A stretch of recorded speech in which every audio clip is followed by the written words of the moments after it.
لما أشكو غرامي يا نور الوجود وأنادي يا تهامي يا معدن أستغفر الله العظيم أستغفر الله العظيم الذي لا إله إلا هو الحي القيوم وأتوب إليه بنية القبول تمام كل شهور مأمون إلى حضرة سيدنا وحبيبنا الرسول صلى الله عليه وآله وسلم ثم إلى أرواح أهل بيته الكرام والصحابة والقرابة والتابعين وتابع التابعين إلى يوم الدين خصوصا إلى روح سيدنا حسن البصري وسيدنا جنيد البغدادي وسيدنا الشيخ عبد القادر الجيلاني وإلى روح سيد الشيخ محمد بن عبد الكريم السمان المدني إلى روح مولانا الشيخ محمد أرشد بن عبد الله البنجري والشيخ محمد كشف الأنور بن إسماعيل البنجري إلى روح جميع مشايخنا ومعلمينا ووالدنا وأمهاتنا وقرابتنا وجيراننا وذوي الحقوق علينا أجمعين فإلى أرواح جميع المسلمين والمسلمات والمؤمنين والمؤمنات أن الله تعالى الكريم المنان الرحيم الرحمن يتغشاهم بالرحمة والمغفرة ويعين علينا وعلى ذرياتنا أجمعين من بركاتهم وأنوارهم وأسرارهم وعلومهم ونفحاتهم وخصوصيتهم وكراماتهم في الدين والدنيا والآخرة وعلى كل ما نوى به السلف الصالح إلى حضرة النبي الفاتحة. إياك نعبد وإياك نستعين صراط الذين أنعمت عليهم غير المغضوب عليهم ولا الضالين. أعوذ بالله من الشيطان الرجيم. بسم الله الرحمن الرحيم. الحمد لله رب العالمين. اللهم صل وسلم وبارك على سيدنا محمد الأمين وعلى آله وصحبه إلى يوم الدين. أما بعد سبحانك لا علم لنا إلا ما علمتنا إنك أنت العليم الحكيم ولا حول ولا قوة إلا بالله العلي العظيم العزيز العليم لكل حرف كتب وأبد الآخرين دهر الداخلين ورضي الله عني وعنكم وعن جميع المسلمين وقال رضي الله عنه. Pada hari ini kita masih meneruskan sambungan dosa di seluruh badan. Wal wasnu fil khaddi awil yadi aw ghairi dhalik wa huwa gharzuha bi ibratin thumma yudarru 'alayha an-nawr wa huwa dukhanu ash-shahmi hatta yahdharra. قال عليه الصلاة والسلام لعن الله الواشمة والمستوشمة, yaitu dosa di seluruh badan adalah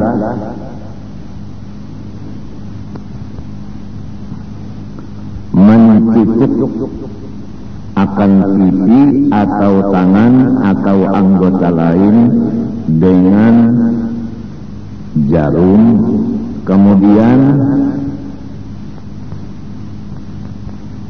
dimasukkan ke atasnya kukus daripada lemak supaya warna tusukan itu menjadi hijau. Apa tuh ngarannya?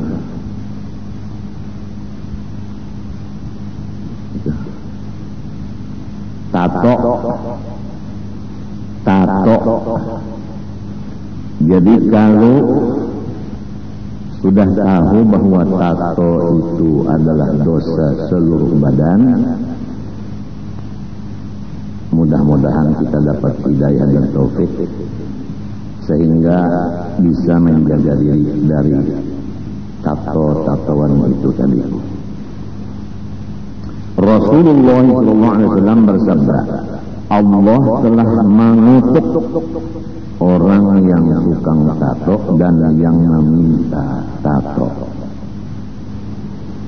Wa hajrul muslimi fawqa thalathin, dan tidak menyapa orang Islam sama ada serumah atau tiada lebih dari 3 hari 3 malam, dosa seluruh badan. Jadi kalau ada permusuhan antara 2 orang muslim, jangan sampai lebih dari 3 hari 3 malam masing-masing tidak menyapa. Jadi kalau di dalam 3 hari 3 malam boleh, tapi kalau lebih hukumnya dosa seluruh badan. Begitulah ukhuwah Islamnya.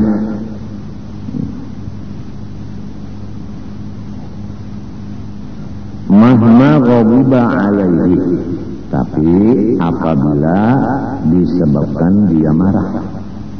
Kalau tidak menyapa kepada orang Islam karena kesibukan, bukan karena marah, walaupun sebulan tidak menjadi dosa.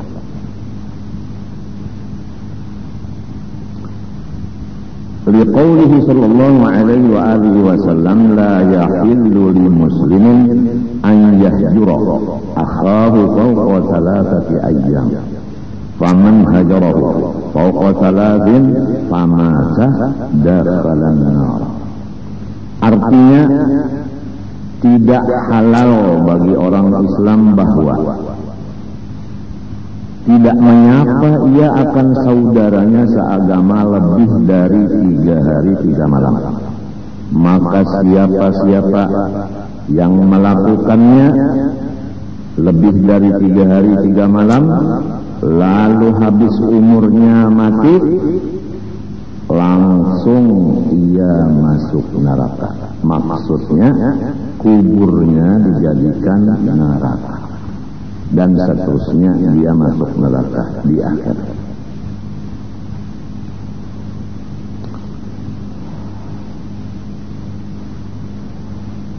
Jadi harus kita sapa menyapa.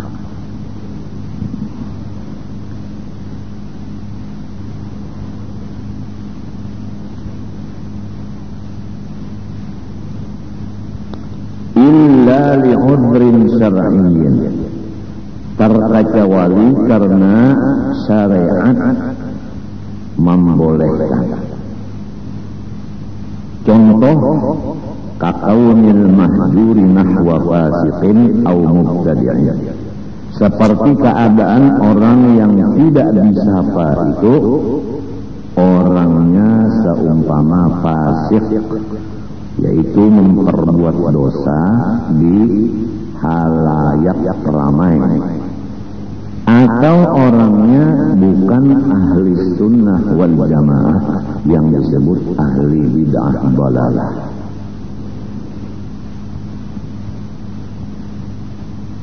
Timbul pertanyaan, jika orang yang fasik atau ahli bid'ah dalalah itu kita laksanakan dengan tidak menyapa dia beberapa bulan, tidak ada faedahnya, artinya dia tidak taubat dari kefasikannya dan tidak taubat daripada kebid'ahannya itu. Jawabnya, wa in kana hajruhu la yufiduhu tarkal fisq, walaupun ketiadaan menyapanya seseorang terhadap fasik dan ahli bid'ah itu tidak ada faedahnya.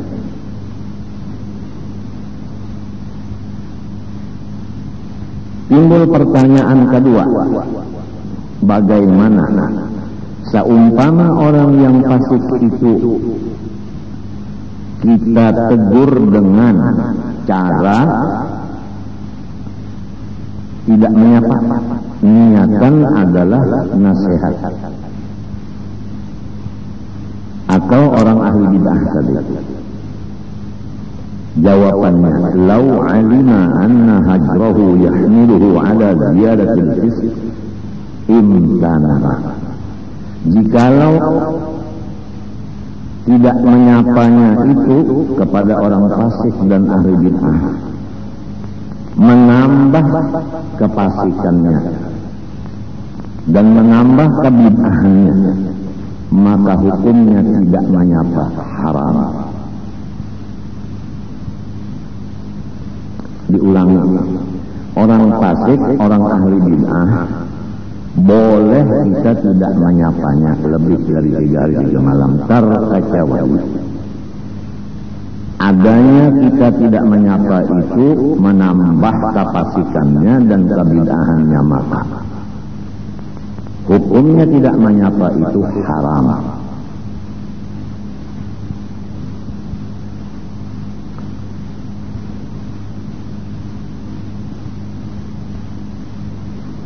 Wa kasalahi dinihi, atau tidak menyapa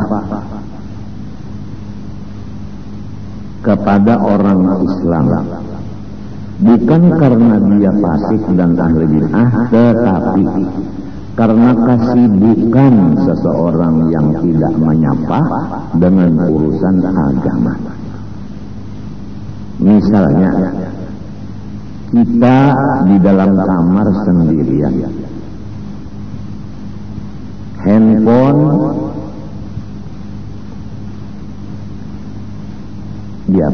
ditutup kah atau dimatiin kah? Ya sama aja lah. Telepon diputus suaranya, sehingga tidak ada lagi hubungan dengan orang Islam karena kita sibuk dengan ibadah. Jadi tidak ada lagi urusan berbicara dengan orang Islam. Bagaimana hukumnya itu? Hukumnya itu unzur syar'i, artinya boleh. Yang tidak boleh tadi karena marah, bukan karena unzur syar'i. Au dinil hajir, atau agama orang yang tidak disapa itu. Misalnya ada orang sedang baca Quran, kita tidak menyapa. Kalau kita sapa, dia berhenti dari membaca Al-Quran. Nah itu hukumnya walau 1 minggu kita tidak menyapa dia karena jangan mengganggu ibadahnya, maka itu hukumnya bukan haram.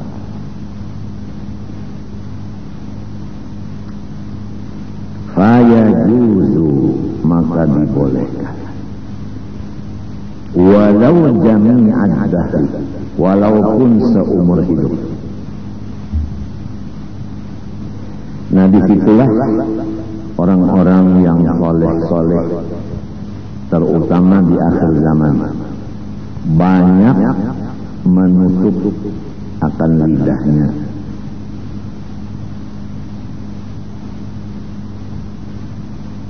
Karena kesibukannya dengan ibadah-ibadah. Apalagi ibadahnya itu sudah pindah kepada tafakkur. Ibadahnya sudah pindah kepada otak. Nah, jadi kesibukan otak sehingga tidak lagi terganggu dengan yang di kuping atau yang di lidah.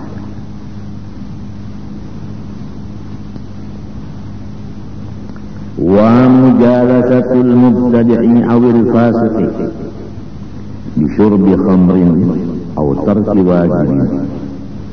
Dosa seluruh badan lagi, yaitu bersenang-senang duduk beserta orang ahli bid'ah balalah atau orang yang fasik. Tapi kefasikannya itu dengan sebab meminum minuman keras atau meninggalkan kewajiban. Kan kewajiban kita banyak. Jadi kalau orang minum arak atau meninggalkan kewajiban, baik kewajiban terhadap istri atau suami atau anak, apapun kewajiban ditinggalkannya, atau minum arak, maka kita duduk bersenang-senang dengan orang itu walau sejenak, hukumnya dosa seluruh badan.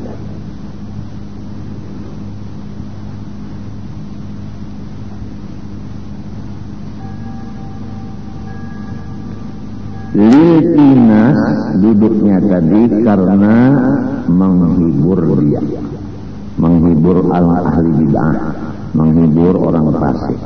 Duduknya itu tadi. Kalau duduk di sana untuk memberi nasihat, itu bukan pembicaraan kita di sini. Qala alaihi salatu wassalam, man intahara sahiba bid'atin mala Allahu qalbahu amnan wa imanan wa man ahana sahiba bid'atin aminahu Allahu yawmal faza'il akbar wa man alana lahu aw akramahu aw laqiyahu bi bishrin faqad istakhaffa bima anzala Allahu ala Muhammad sallallahu alaihi wasallam. Zakara dzalika al-Ghazali. Rasulullah sallallahu alaihi wasallam bersabda, barang siapa menjauhkan dirinya dari orang yang ahli bid'ah dalalah, niscaya memenuhi oleh Allah subhanahu wa ta'ala akan hatinya dengan aman dan iman. Dan barang siapa tidak menghormati orang ahli bid'ah dalalah, niscaya mengamankan akan dia oleh Allah subhanahu wa ta'ala pada hari kiamat. Dan barang siapa melemah lembutkan kata-kata bagi orang ahli bid'ah dalalah, atau memuliakan dia, atau menemui ia dengan manis muka, maka sesungguhnya ia mengentengkan dengan sesuatu yang diturunkan Allah kepada Muhammad sallallahu alaihi wasallam. Menyebut akan itu hadis Imam Ghazali. Walutfud dhahabi wal fiddah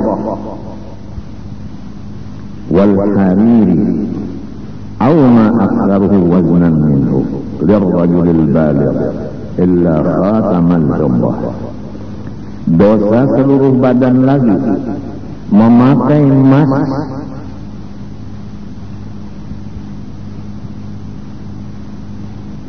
dan memakai sutra ulat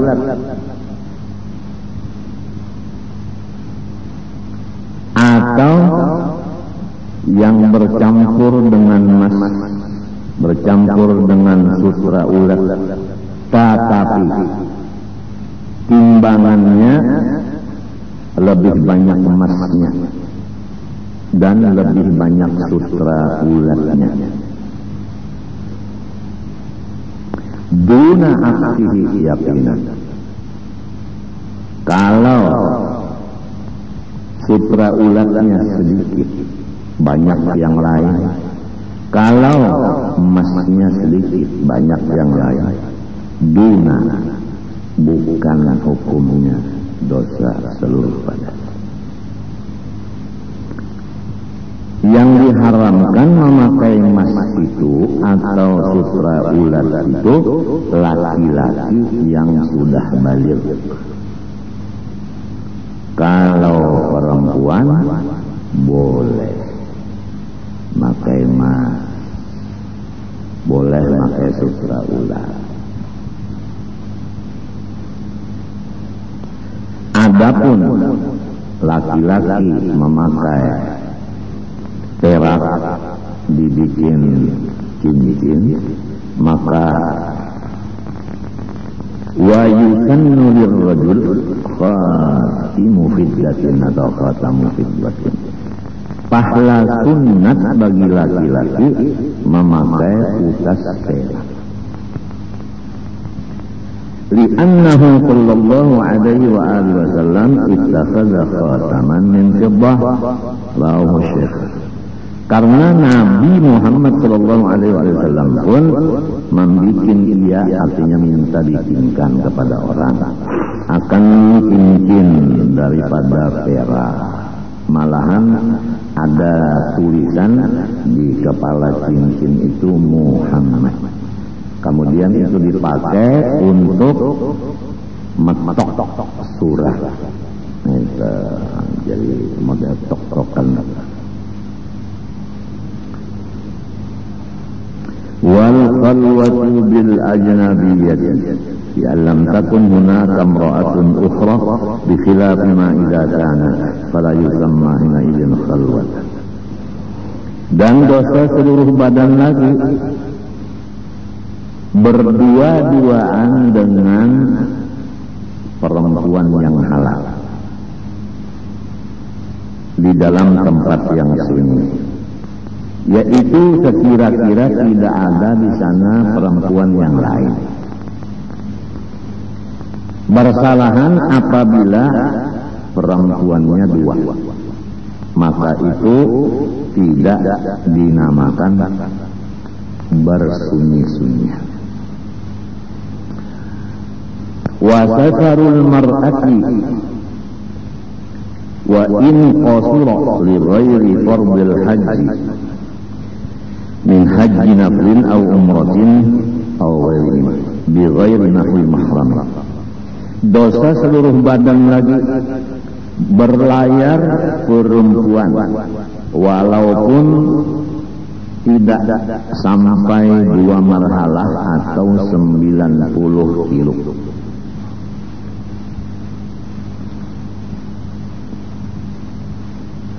Dengan ketiadaan mahramnya.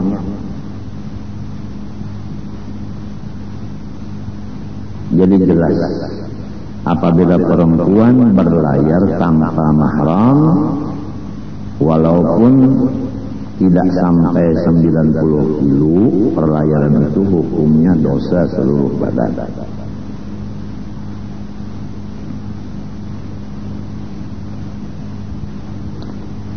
Timbul pertanyaan, bagaimana kalau perempuan berlayar tidak ada mahram tapi ada kawan-kawannya dan kawan-kawannya itu semua perempuan? Di sini disebutkan minaz zauji, mahramnya itu suaminya, wal abdi as-siqati atau abidnya yang dipercaya.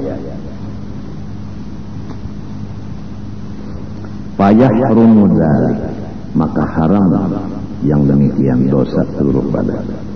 Walau ma'an niswati, ini supaya ditandai, walaupun banyak perempuan yang menemani dia.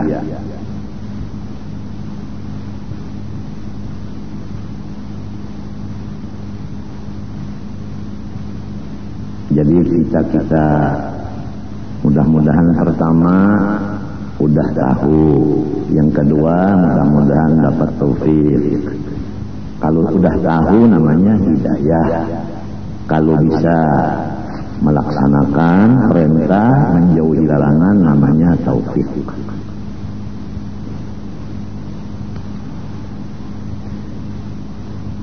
Ada pertanyaan, bagaimana kikawi? Nggak usah ditanyakan lagi, ini jelas aja udah. Apabila tidak ada pakai mahram, udah. Nah, bagaimana umpama mengerjakan haji atau umrah tanpa mahram? Di sini disebutkan li ghairi fardil haji, bagi selain daripada haji yang fardu atau ada mahramnya. Wa in adzina zauju, walaupun lakinya setuju.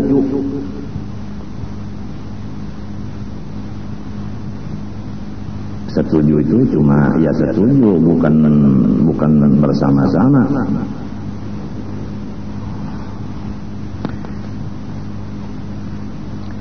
Diulangi lagi di kitab sini, fala yajuzu an takhruja kharijas suri walau ma'an niswati siqati, maka haram perempuan itu keluar rumah sampai di luar batas kota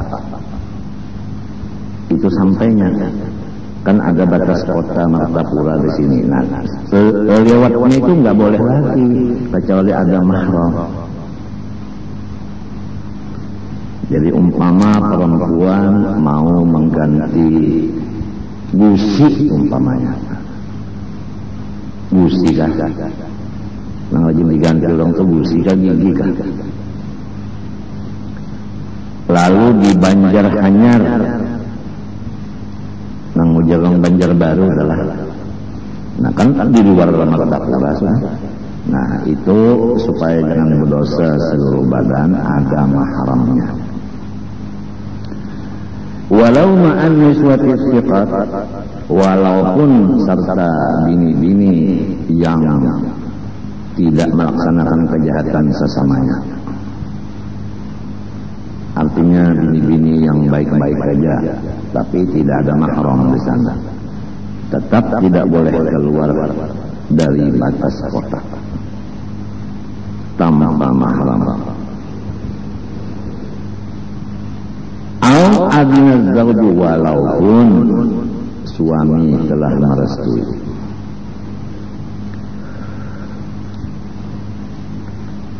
Balla budda min khurujihi huwa awil mahramu awil abdu thiqatu. Bahkan tidak boleh tidak suaminya ikut keluar, atau mahramnya, atau hamba yang dipercaya.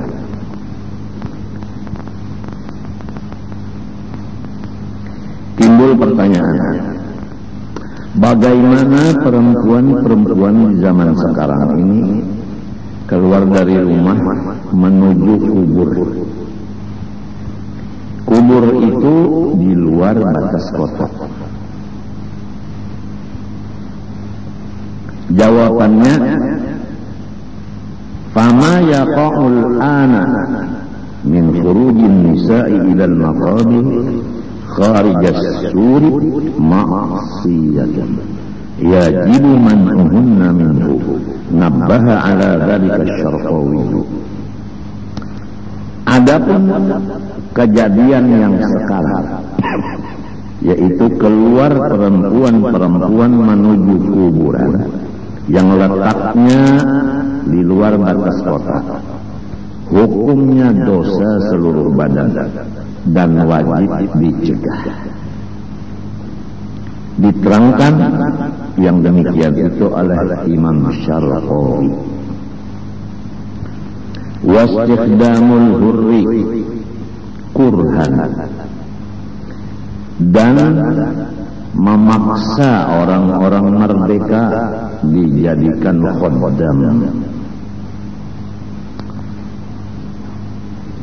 Liqaulihi sallallahu alaihi wasallam, innallaha ta'ala yuhibbur rifqa fil amri kullih. Sabda Rasulullah SAW, sesungguhnya Allah Ta'ala mencintai, ia akan lembut di dalam semua perkara. Jadi Islam melarang paksaan. Kalau orang merdeka kita jadikan sesuruhan, maka haram dosa seluruh badan menyuruh itu dengan paksa. Karena Islam tidak ada paksa. Bahkan kalau kita menurut Quran, bukan hanya Islam aja, agama-agama lain pun tidak ada mengandung paksa. La ikraha fiddin. Seluruh agama mengharamkan paksaan.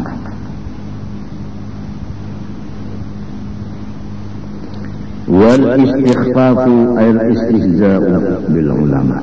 Dosa seluruh badan lagi menghinakan orang alim. Wabil imamil adil, dan dengan raja yang adil.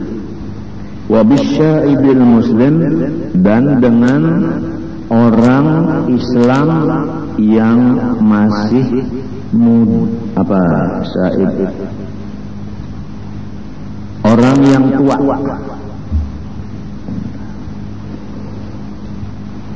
Menghinakan orang Islam yang tua. Jadi kalau umur ada yang 20, ada yang 25. Kira-kira tua yang mana? Yang 25.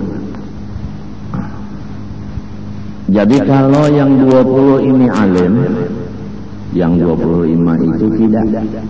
Nah, kewajiban yang tidak alim walaupun tua, dia menghormat yang muda yang alim karena ilmunya. Yang alim menghormat karena umurnya. Yang tua tadi walau dia jahil.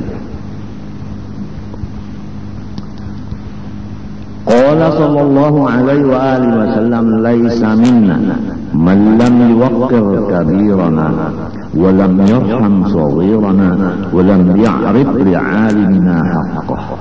Rawahu Tirmidzi wa ghairuhu. Sabda Rasulullah sallallahu alaihi wasallam, bukan dari umat saya siapa-siapa yang tidak menghormat orang yang lebih.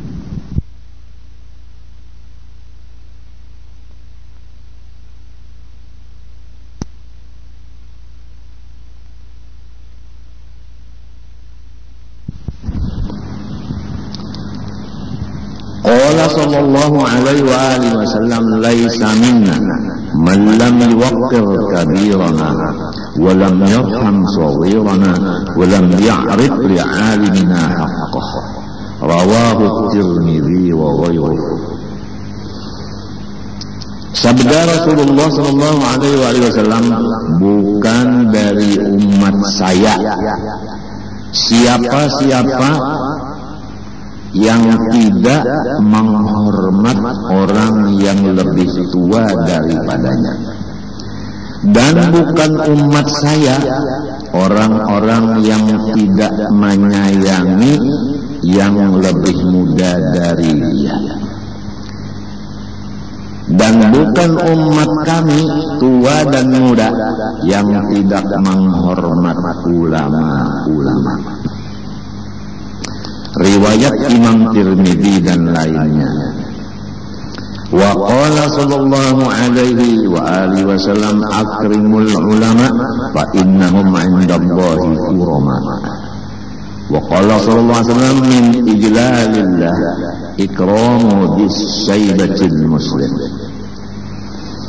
Rasulullah SAW bersabda, muliakan olehmu akan seluruh ulama karena mereka itu pandangan Allah adalah mulia.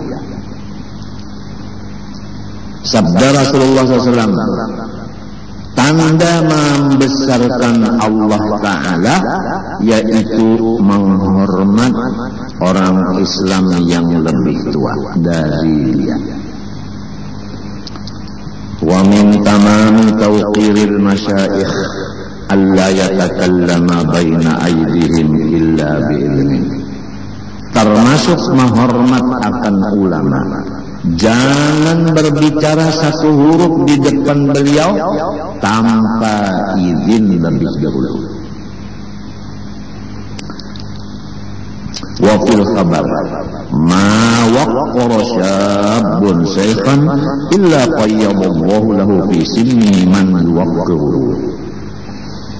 Dalam hadis Nabi, tidak menghormat seorang yang muda akan yang tua, kecuali mendatangkan Allah Ta'ala bagi si pemuda itu akan orang yang menghormat dia di waktu tuanya.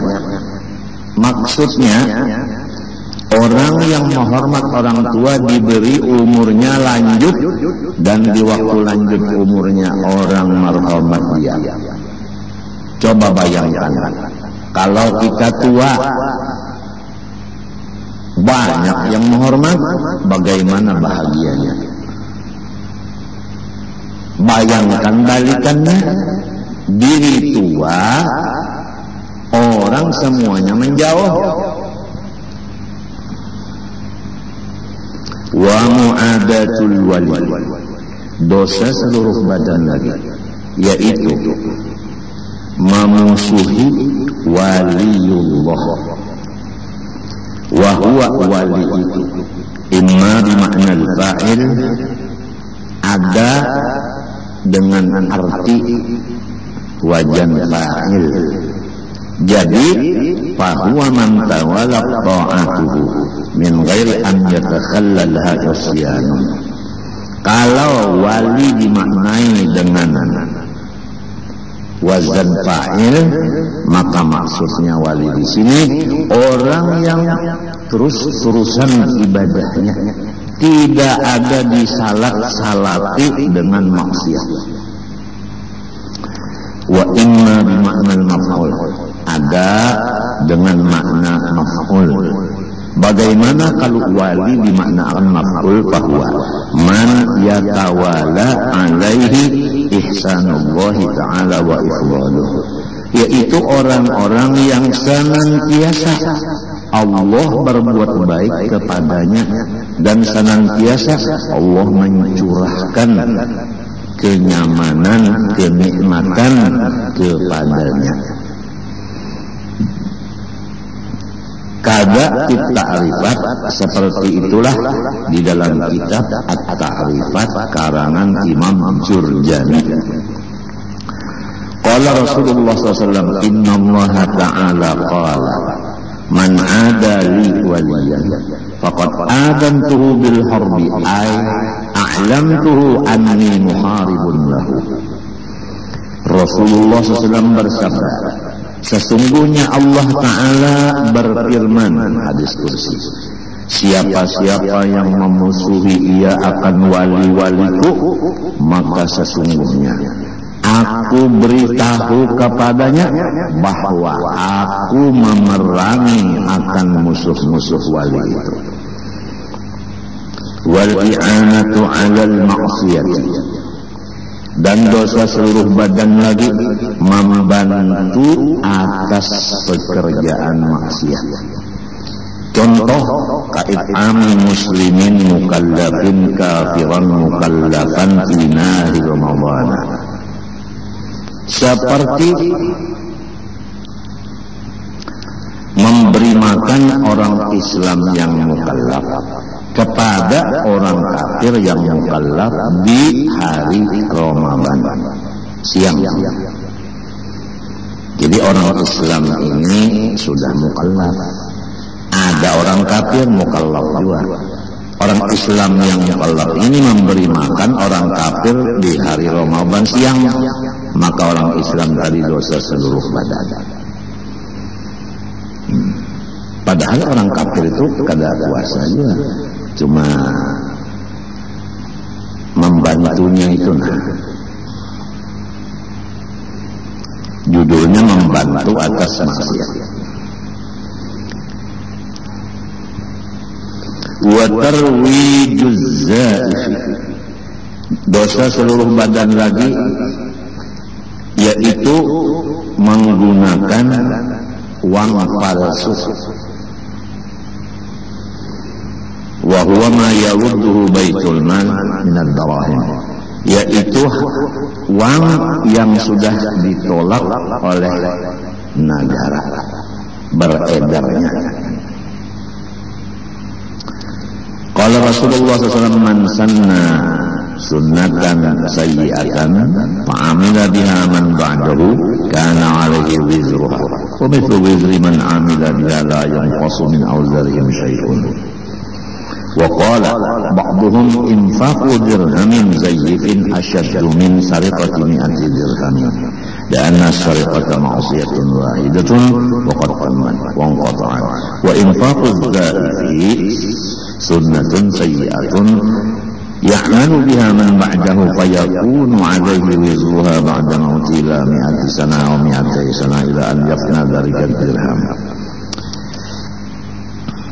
Rasulullah SAW bersabda, barang siapa mengerja satu pekerjaan yang jahat, maka diikuti oleh orang-orang yang sesudah dia, maka yang mulai tadi mengandung dosanya, dan dan dosa orang yang mengikut dia.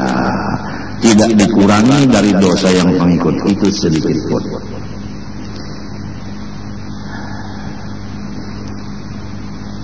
Berkata sebagian ulama, bermula menafkahkan 1 dirham yang sudah tidak dipakai lagi, tidak laku lagi, lebih berat daripada mencuri 100 dirham.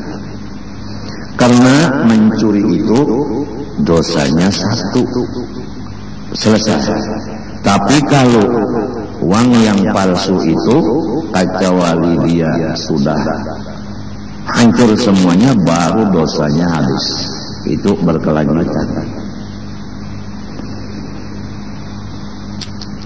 Jadi famata kana indahu dzalik fayambaghi an yaqtahu fi bi'rin bihaitsu la tamtaddu ilaihi al-yad. Maka barang siapa ada mempunyai uang yang tidak laku lagi, maka sugianya bahwa ia lontar akan dia ke dalam sumur yang tidak ada sampai tangan orang mengambil ke situ.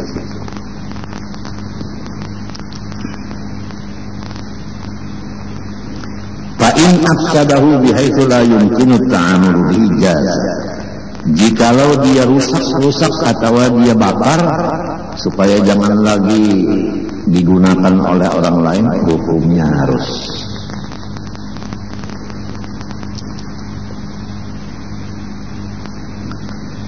Wasti'malu awamid dhahab wal fiddah. Allah Subhanahu wa ta'ala.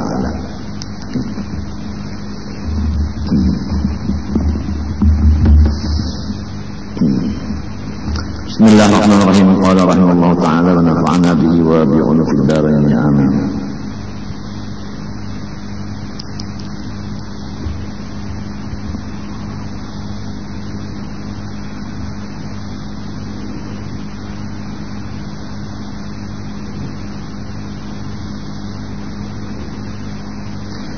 Wa kama anna man ghalaba alaihi hubbullah wa hubbul akhirah faktasabat harakatul ibadah sifatahami sarat ikhlasan.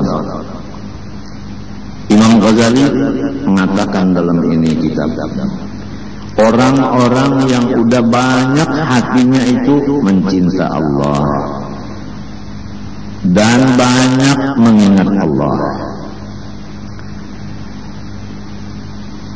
maka gerak dan diamnya yang biasa-biasa aja itu sudah menjadi pahala dan ikhlas. Apalagi ibadah, adat-adatnya pun udah jadi ibadah yang ikhlas, apalagi ibadahnya. Ini orang-orang yang udah banyak cinta kepada Allah, zikir kepada Allah banyak. Bukan artinya cintanya itu penuh, zikirnya penuh, enggak. Nah, sebab manusia ini makhluk itu sifatnya adalah naqais, kekurangan. Jadi pasti ada juga kosong-kosongnya. Nah, cuma banyak isinya, banyak cintanya, banyak ingatnya. Bukan enggak ada lupa sama sekali, bukan. Tapi hitungannya banyak cintanya, banyak zikirnya.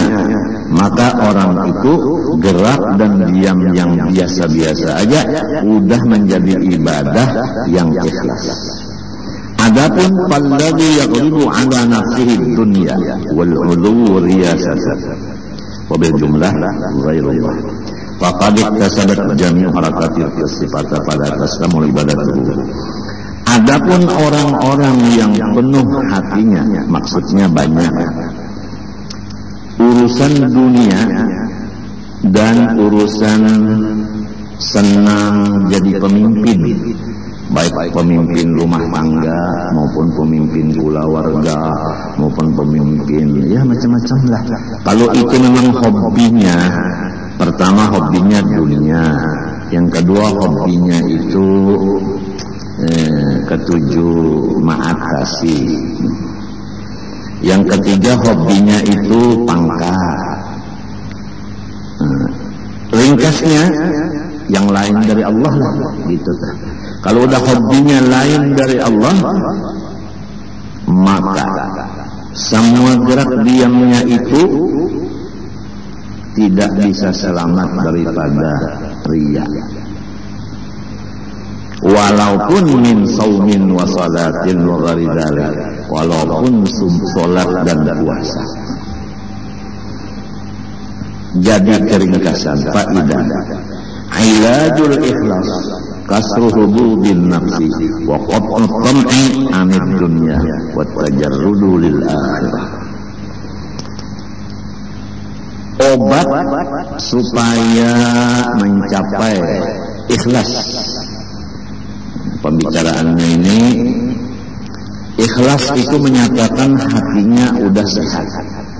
Adapun ujub, riya, sum'ah, takabur dan lain-lain itu menunjukkan hatinya masih sakit, belum lagi sembuh, belum lagi sehat.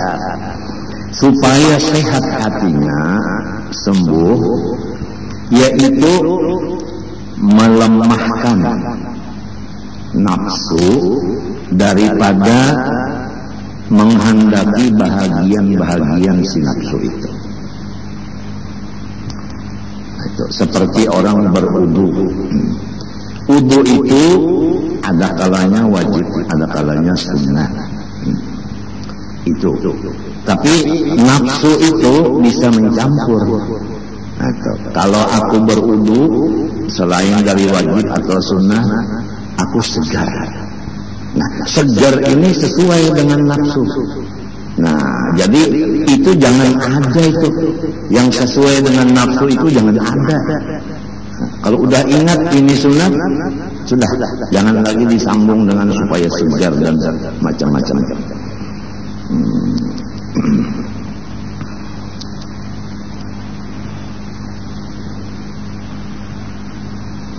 Nomor 2, memutuskan harapan dari dunia.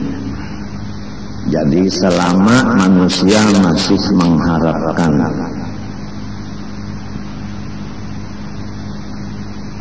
makhluk, maka keikhlasan jauh dicapainya.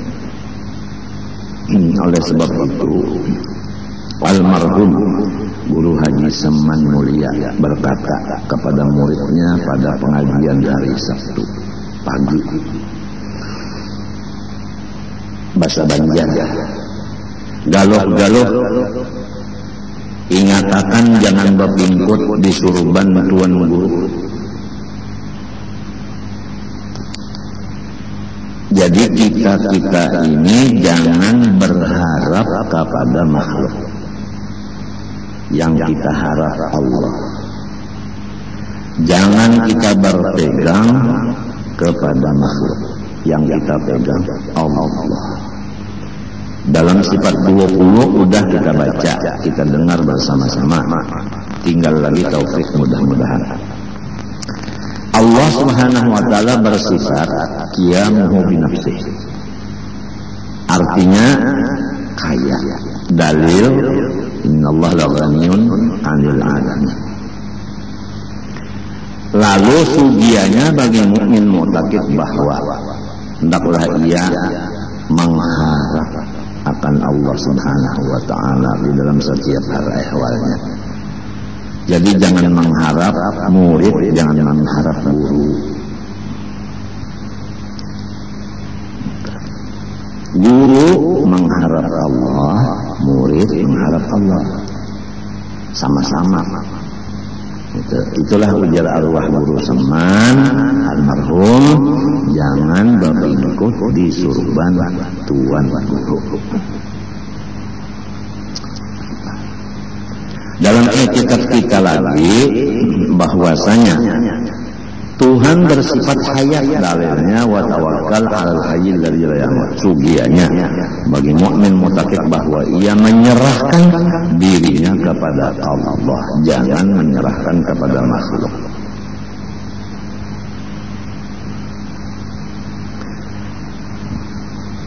Nomor 3, supaya mendapat keikhlasan, wa tajarrudu lil akhirah, semata-mata mengharapkan akhirat. Mengharap akhirat.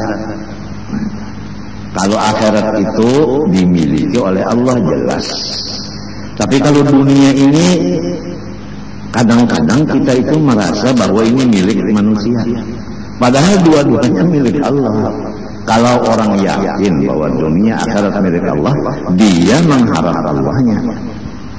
Kalau akhirat jelas hampir-hampir semua orang udah itu meyakini bahwa akhirat milik Allah. Jadi dia mengharap akhirat kepada Allah.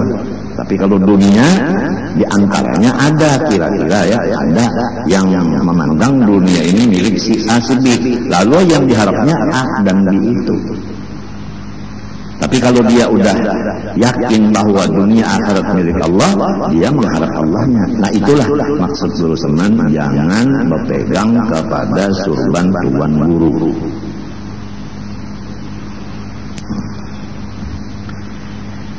Di dalam itikad kita Ahlussunnah wal Jamaah pula bahwa yang tidak ada punya dosa atau kasus hanya Rasul dan malaikat.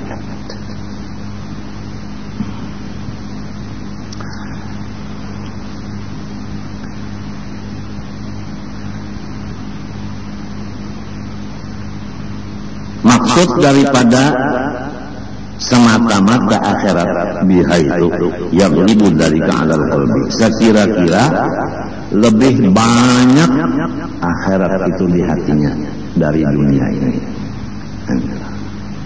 Kan kalau pahala itu di akhirat. Nah, seperti udu tadi, itu pahala di akhirat. Tapi kalau segar itu di dunia dapatnya. Jadi apabila orang diberi Allah Ta'ala langsung atau dia meminta lalu diberi, lebih akhirat di hati dari dunia. Kalau akhirat semata-mata dunia tidak ada masuk di hati kita, nah kita bukan malaikat. Kita bukan malaikat.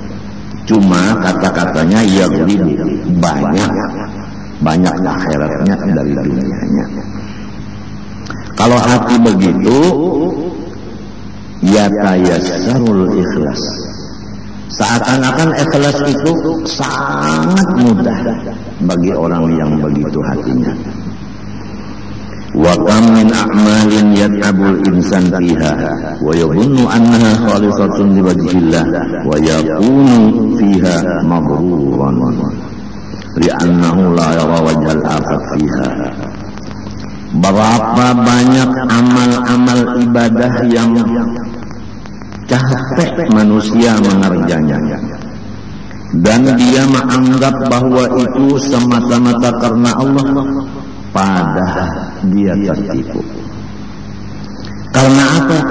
Karena dia belum melihat penyakit amal ibadahnya itu. Kama hukiya an ba'dihim annahu qadaitu salatan 30 sanatan shallaituha fil masjid as-saffil awal. Aku telah mengqadha salatku yang wajib 30 tahun. Kalau kita hitung sehari kan semalam 5 kali. Setahun 360 kali 5. Dikali 30, dikodok sholatnya 30 tahun itu. Yang aku sholatnya itu tidak pernah di lain dari masjid dan tidak pernah di shaf kedua. Semuanya 30 tahun di shaf pertama. Perkiraan aku ikhlas dengan bukti 30 tahun istiqomah. Tetapi li'anni ta'akhartu yawman li'udrin fasallaitu fi shaffi tsani faqtaratni khajalatun minan nas haitsu ra'awni fi shaffi tsani. Pada satu ketika aku karena ada odor sembahyang di masjid itu. Kebetulan sop pertama udah penuh, jadi aku di sop yang kedua. Manakala terjadi itu, aku merasa malu karena ketahuan manusia bahwa aku obah dari yang dahulu. Malunya aku kepada manusia karena aku merasa obah menunjukkan bahwa gawianku yang dulu, kerja yang dulu 30 tahun itu adalah karena minta puji dengan manusia. Buktinya sesudah dirubah ke sop kedua, malu dengan manusia. Di sini terbongkarnya. Result itu yang 30 tahun itu kepada aku wajib mengqadha. Tapi kalau kita kagak wajib mengqadha, ini lain orangnya, ini lain derajatnya. Fa'aradtu anna nadharan nas ilayya fi as-saffil awwal kana masarrati wa sabab istirahi qalbi min haitsu la yashur.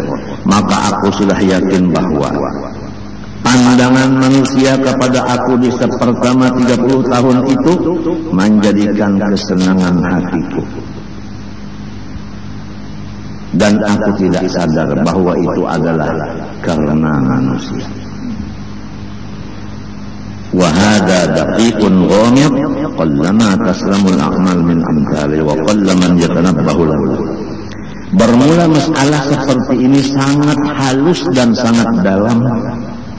Jarang-jarang selamat ibadah-ibadah dari seumpama itu. Dan sedikit orang-orang yang sadar atas yang demikian.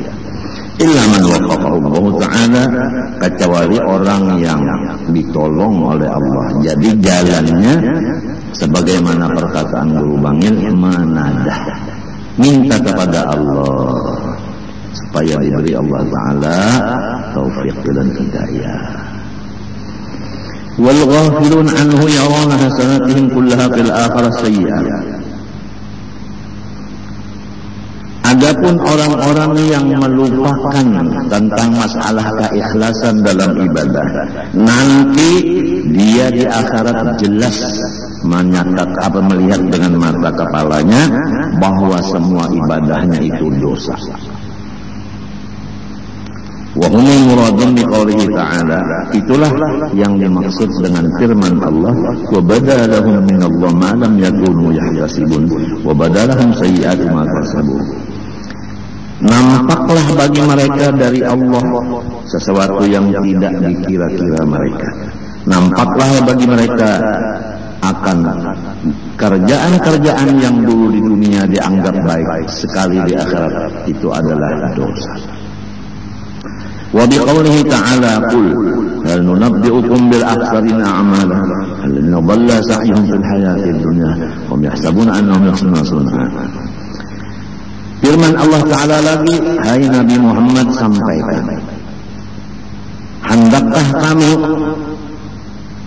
kami jelaskan dengan orang-orang yang rugi di dalam amal ibadahnya, ialah mereka-mereka yang telah sesat pekerjaannya di dunia, tetapi mereka mengira bahwa itu adalah bagus.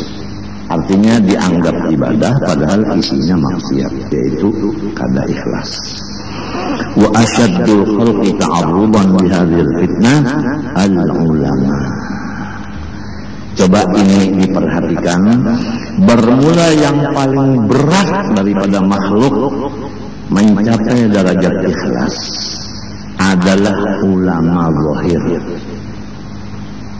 Bukan ulama tasawuf, bukan. Karena tasawuf membicarakan masalah ikhlas. Kalau yang bukan tasawuf lain bicaranya. Fa innal da'ika lil akharin ala nasri ilmi ladzatul istila wal farah bil istisba' wal istisar bil hamd wal thana. Karena bahwasanya dorongan bagi kebanyakan orang yang menyebarkan ilmu, kebanyakan dorongan orang yang menyebarkan ilmu, pertama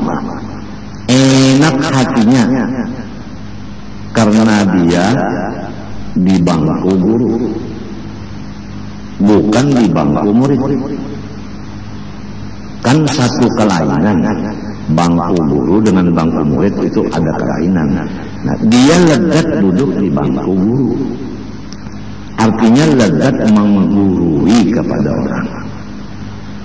Nah, oleh sebab itu guru-guru kita berpesan, hendaklah membaca kitab supaya selamat. Kalau kita membaca kitab, berarti kita sama-sama menjadi pendengar bagi yang menulis kitab itu. Tapi kalau tidak memakai kitab, kemungkinan merasa kita menggurui orang. Nah, oleh sebab itu pesan guru-guru itu baca kitab, begitu. Nomor 2, kebanyakannya dorongan orang yang menyebarkan ilmu selain daripada senang menjadi terkeatas tadi, yaitu gembira dengan pengikutnya atau muridnya.